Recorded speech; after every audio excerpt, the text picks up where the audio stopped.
Dia tak ada dia tak ajar nursing diploma. Diploma nursing online aja. Tu ah. Doktor Valeria.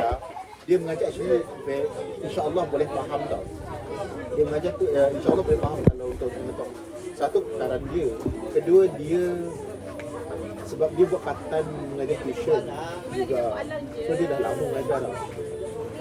Begitulah. Kalau kamu dengan dia mengajar, dia boleh kacau student tu. Contohnya dia tanya soalan. Satu je, dia kata kalau masuk kelas, kalau boleh baca nota dia yang dah lepas. Dia akan tanya balik soalan. Kalau dia tak berjawab tu habis kena lah. Tapi itulah kadang-kadang dia kacau budak-budak. Dia punya marah level dia tak.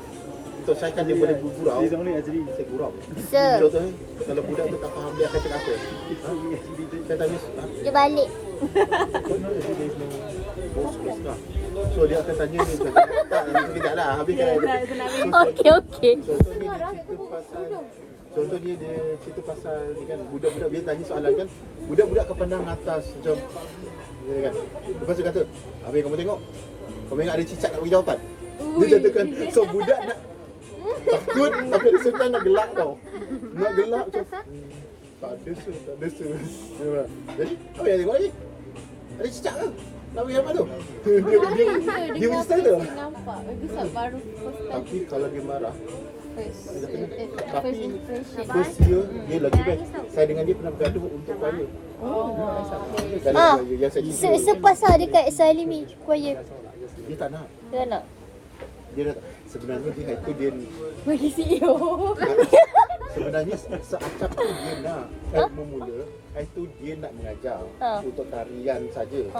Tapi kita orang suggest dia pergi di bawah, tak di bawah nama company luar sebab dia tak boleh claim overtime dia. Macam saya tu boleh. Sebab dia as a lecturer dia punya gaji, tangga gaji dia dah lain. So dia tak benar kan. So kalau dia mengajar, dia boleh claim time off. Bayangkan kalau macam saya mengajar kamu 117 jam. Bayangkan nak ambil cuti 117 jam tu berbanyak. Gazir tak bazir. Jauh tak berbaloi sebab better dapat duit daripada ambil masa cuti. So Salimi dia itu saya nak suruh dia macam guna nama company seacap lah. Tapi dia mengajar. Mula dia macam okey lagi. Lepas tu kan dia fikir balik. Dia takut management yang sekarang ni. Siapa Sacap? Tak. So dia takut management yang sekarang ni dia akan mempersoalkan. Kamu kalau disuruh mengajar SC staff tak nak. Tapi bila dibayar kepada company luar, kamu mengajar tak nak. Dia takut macam tu. Kalau management yang lama, GM yang lama semua benda, dia berani je. Sebab dia GM dulu pun tak kisah pun.